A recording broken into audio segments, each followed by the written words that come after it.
እንደ እንትን ነው ሰው እንዳቀሙ ነው እንጂ አለ እንደ ፍላጎት በተለይ ይሄ ለቤተሰብ ብዙ ቤተሰብ ላቸው ሰዎች ለበዓል እንዲውል ይሆናል ፍየል ነውና ሌሎችስ ዝቅተኛ የሚባሉ ሰዎች አንተ ጋር መጥተው እንዳይሄዱ በዝቅተኛ የምትላቸው ስንት ናቸው? በዝቅተኛ በ9 በ10 ባለው አለ ግን ያው እኔ አምኖኝ የመጣው አልሰጠውም ያሳፍራሉ ጨምር ብሎ ደስ ይለኛል ያው እውነት ነው እንግዲህ አምኖ ለጠየቀኝ ሰው ማለት ሌላኛው እንግዲህ በተለይ ምን አይነት አገልግሎቶችን ትሰጣለህ? አሁን ለምሳሌ ሰዎች አንተ ጋር ደውለው ማዘዝ ቢፈልጉ ወይንም ደግሞ ሰዎች ደግሞ ለቤተሰቦቻቸው ለወዳጅ ዘመዶቻቸው አሁን ከስተመር አሉኝ አቤታቸውን ምልክላቸው አሉ የጥሬ መሆን ላካሉኝ የጥሬ መሆን እንደዚህ ነው ይሄን ዋጋ አስገባልኝ ብዬ እልክለታለሁ ምሳሌ ዋና እምነቱ ነው ያራጅ አገልግሎት ትሰጣለህ? አገልግሎት የራሴ ምልኩ አራጅ አለኝ የራሴ ምላቸው እንግዲህ ስልክ ቁጥርን አስቀምጥ ቁጥሬ 913 71 23 19 በጣም ነው የማመሰግነው። እሺ እኔም አመሰግናለሁ። እንኳን አደረሰን እንኳን አደረሰን እንኳን አደረሰን እንኳን አደረሰን ከቁጥር ሳያጎል አንዴ ተሰባስበን ማዶ ተባቆ ውድ ተመልካቾቻችን ዛሬ እንግዲህ የገና በዓል ምክንያት በማድረግ እንግዲህ ቄራ ላይ ነው የምንገኘው። በዚህም እንግዲህ የበግና የፍየል ዋጋ ምን ይመስላል የሚለውን ነው ለእናንተ እያስቃኘናቸው የሚገኘው። ይህ እንግዲህ በእጅ የያዝኩት ፍየል እጅግ የሚገርምና ለቁርጥ እንዲሁም ደግሞ ለቤተሰብ የሚሆን ፍየል ነው። በተጨማሪም እንግዲህ ዋጋው ስንት ነው ካላችሁኝ 250 ሺህ ብር መታችሁ መግዛት ትችላላችሁ።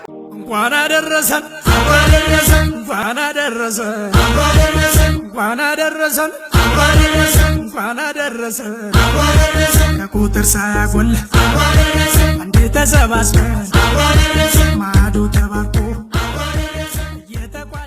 ሰላም እንዴት ነህ? አላህ አልሐምዱሊላህ ሰላም ነው። እንኳን አደረሰ። እንኳን አብሮ አደረሰ። ዛሬ እንግዲህ የበዓል መዳረሻ ላይ ነው የምንገኘው። የበግና የፍየል ዋጋ ምን ይመስላል የሚለውን እስቲ ምን አይነት በግና ፍየሎችን ይዛል በዓል? እኔ የአረር ፍየል ነው የሚይዘው አለ ጠቦቶች አሉ ሙኩት አለ መካከለኛ አለ በምትፈልጉ ልክ ነው ያቀረብኩት። ዝቅተኛው ስንት ነው? ከፍተኛው ስንት ነው? አንተ ያስካቸው ሁሉንም የማህበረሰብ ክፍሎች ያማከለ ከ15 ሺህ ብር እስከ 40 ሺህ ብር ባለው ነው ያለው። እስኪ እያንዳንዳቸውን እንያቸው። አሁን እቺ ፍየል 30 ሺህ ብር ናት። እቺ ፍየል ማለት ነው። ያቺ አሁን 25 ሺህ ብር ናት። እቺ ማለት የትኛው? እቺኛው 25 ሺህ ብር ናት። እቺ 30 ሺህ ብር ናት። እቺ ደግሞ 20 ሺህ ብር ናት። 20 ሺህ ብር በቃ ሙሉ ቤተሰቦችን በተለይ ብዙ ቤተሰብ ለሌላቸው ሰዎች ተመጣጣኝ ናት ብዬ አስባለሁ። ሌላውስ ከፍተኛው ስንት ነው አንተ ጋር የሚሸጠው? ከፍተኛው በቃ ከ40 እስከ 45 ድረስ አለ። ፍየል ባይሆን ባይዞዬ እስከ 50 እስከ 100 ድረስ ይሸጣል። በጣም ትልቁ ማለት ነው። ይሄ ለፕሮግራም ምናምን አሁን እቺ ፍየል አይተሻል? እቺ ፍየል ስንት ነው የሚባለው? ይሄ 50 ሺህ ብር። ፍየል በተለምዶ ሲገዛ ምንድነው ስጋ አለው የሚባለው? ምኑ ጋር ነው? በቃ እዚህ ጋር ፍየል እዚህ ጋር ተጨብጠህ ነው እዚህ ጋር ተጨብጠህ ለቁርጥ ምናምን ያለው ምናምን ነው። በተለይ ያው ፍየል ለቁርጥ በጣም ተመራጭ ነው። አይ ለቁርጥ የሚሆን ፍየል ስንት ነው ዋጋው? ይሄ 50 ሺህ ብር የሚሸጥበት። የፍየል የሸረፈ ያልሸረፈ ይባላል ወይ? አሁን ይሄ የሸረፈ ነው፣ ሙኩት ነው። የጨረሰ ሙኩት ነው። ደግሞ ፍየል ደግሞ ሳይሸርፍ ደግሞ አይሞከት። ኦኬ ግዴታ ሲሸርፍ ነው የሚሞከተው። ያልሸረፈው ጠቦት ነው የሚባለው። ትንንሽ ነው። በተለይ ለቁርጥ የሚሆኑ ፍየሎች ምን አይነት ስጋ ያላቸው ናቸው? አሁን ባይዞ ያሳየውሽ ፍየል በቃ ለቁርጥ የሚሆን ፍየል ነው። በቃ አስተማማኝ ለቁርጥ የሚቀርበው ይሄ ነው። በጣም አሪፍ። ስንት አልከኝ ዋጋው? መጨረሻ 50 ሺህ ብር የሚሸጥ ነው። እስኪ ሌላ ደግሞ አሁን ምሳሌ አሁን ይኸውልሽ ስጋ ያለው ቤተሰብ ምናምን የሌለው ታዲያ አሁን ይሄ ፍየል አይተሻል? እስከ 25 ሺህ ብር ይሄኛው 25 ሺህ ብር 25 ሺህ ብር እስከ 30 ሺህ ብር ይሸጣል። ትልቅ ፍየል ነው። ይሄኛው 25 ሺህ ብር። በተለይ ሰዎች ፍየል ሲገዙ ምን አይነት ነገሮችን ማየት አለባቸው ብለህ ታስባለህ? እንደ ሻጭ አሁን ምሳሌ አሁን በፍየል የሚመከረው ነገር ቢኖር የሐረር ፍየል ነው። የሐረር ፍየል በቃ ቴስቱ ምንም አሪፍ ነው። የሐረር ፍየል ቦረና ፍየል የሚባል አለ። አሁን ስጋው ማይጣፍጥ ማለት ነው። የሐረር ፍየል አሁን ለቁርጥም ለምንም ነገር ይሆናል። የፍየል ስጋ ከቀመስ ደግሞ ሌላ በግም አትይም ሁለተኛ። ስለዚህ ደግሞ እዚህ ጋር ደግሞ በጎች ይታዩኛል። እነዚህ እስቲ ስዋጋ አሁን በጎቹ እነዚህ ቅናሽ ናቸው። እቺ አሁን 9 ሺህ ብር የምትሸጥ ናት። እቺ 10 ሺህ ብር 10 ሺህ ብር። እቺ ደግሞ 13 ሺህ ብር። በየአይነት ነው ያለኝ። መጨረሻ ላይ እንግዲህ በተለይም ሰዎች አይተው ወዳጅ ዘመዶቻቸው ለወዳጅ ለዘመዶቻቸው ገዝተው በስጦታ መልክ ለመስጠት ወይም ደግሞ ቤታቸው ነው የሚያዝዙ ቢፈልጉ ማለት አማራጮችን ነው መጠቀም ያለባቸው። ስልክ ቁጥር 0925 25 44 35 ከደወሉ ያገኛሉ። ባሉበት እናቀርባለን። እንኳን አደረሰን እንኳን አደረሰን እንኳን አደረሰን እንኳን አደረሰን ከቁጥር ሳያጎል አንዴ ተሰባስበን ማዶ ተባርኮ ውድ ተመልካቾቻችን እንግዲህ ዛሬ ቄራ በግ ተራ ላይ ተገኝተን የበግና የፍየል ዋጋ ምን ይመስላል የሚለውን እንግዲህ ስናስቃኘናችሁ ቆየን። ቀጣይ በሌላ ፕሮግራማችን እስከምንገናኝ ድረስ ዩቲዩብ ቻናላችንን ላይክ፣ ሼር እና ሰብስክራይብ በማድረግ ቤተሰባችን ይሁኑ። በድጋሚ መልካም በዓል ይሁንላችሁ።